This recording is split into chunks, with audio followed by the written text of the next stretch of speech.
Ciao ragazzi, bentornati a 101 Storie Zen. Allora, la storia di stasera è molto concisa, molto compatta. Vedrò di fare anch'io un commento compatto, visto che ieri sera ho sforato, oggi recupero un po'. La storia si intitola La tua luce può spegnersi. Uno studente di Tendai, una scuola filosofica di buddismo, andò come allievo nella dimora zen di Gasan. Alcuni anni dopo, quando stava per partire, Gasan lo ammonì. Studiare la verità speculativamente è un utile modo di raccogliere materiale per la predicazione, ma ricordati che se non mediti costantemente, la tua luce di verità può spegnersi. Questa storia spiega quello che spesso è l'abisso tra chi pensa di aver capito e chi davvero ha capito. In questo caso, Gazan, il maestro Zen, ammonisce un allievo perché gli dice: tu stai partendo, ma forse stai partendo troppo presto. Forse tu hai imparato la teoria, ma forse manca un po' di pratica, detto un po' in soldoni. Anche perché sei a rischio. Sei a rischio di cosa? Del fatto che forse puoi riuscire a coinvolgere un gruppo di allievi e in un certo qual modo raccontargli quello che hai provato, quello che hai vissuto qui, quello che hai imparato meditando qui. E probabilmente sarai un grande affabulatore di persone.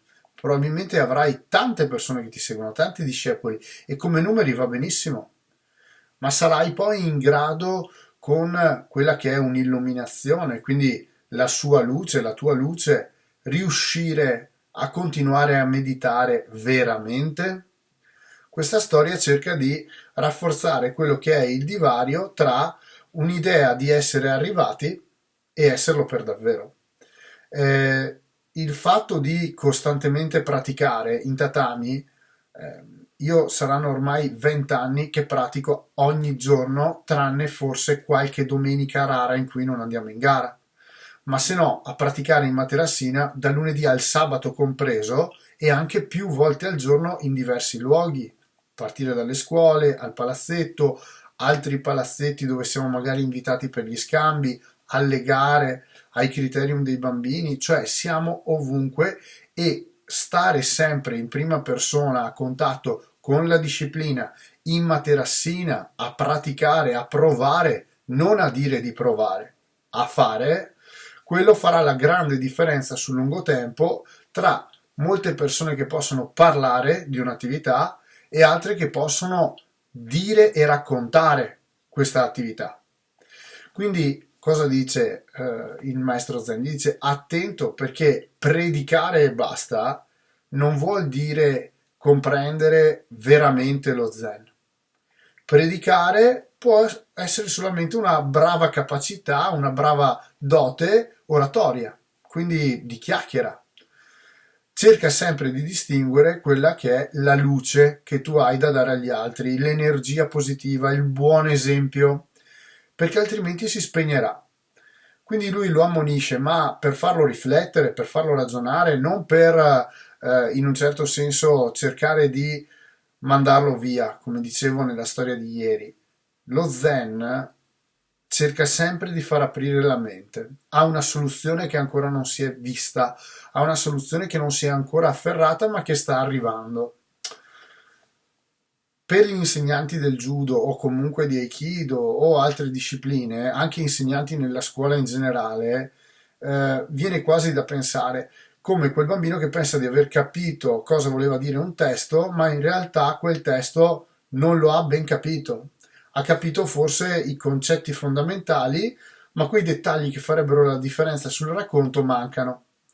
Ecco, in questo caso, se vi accorgete che sul vostro percorso ci sono questi tipi di allievi o di persone che stanno avendo qualche difficoltà, lo zen orientale è molto chiuso, tende a far scoprire le cose personalmente e di getto. E la conoscenza è sempre personale, Io sono favorevole a questo. Ognuno è scatenato da alcune emozioni, chi per la scienza, chi per la filosofia, chi per la parte matematica, cioè ognuno ha il suo motivo con cui apprende più facilmente. Però In Occidente, invece, per il luogo in cui siamo, cercate di coinvolgerli, perché una delle cose che probabilmente un po' per cultura magari non c'è così tanto a livello orientale è quello, nel senso che loro ti coinvolgono, ma però tu devi fare tutta la tua parte da solo, completamente. In Occidente siamo un po' più in unione, se volete. Non è un'unione probabilmente così solitaria e zen da soli verso gli altri. Noi occidentali potremmo dire che siamo più gli altri verso poi andare a capire noi da soli. Un po' partiamo al contrario.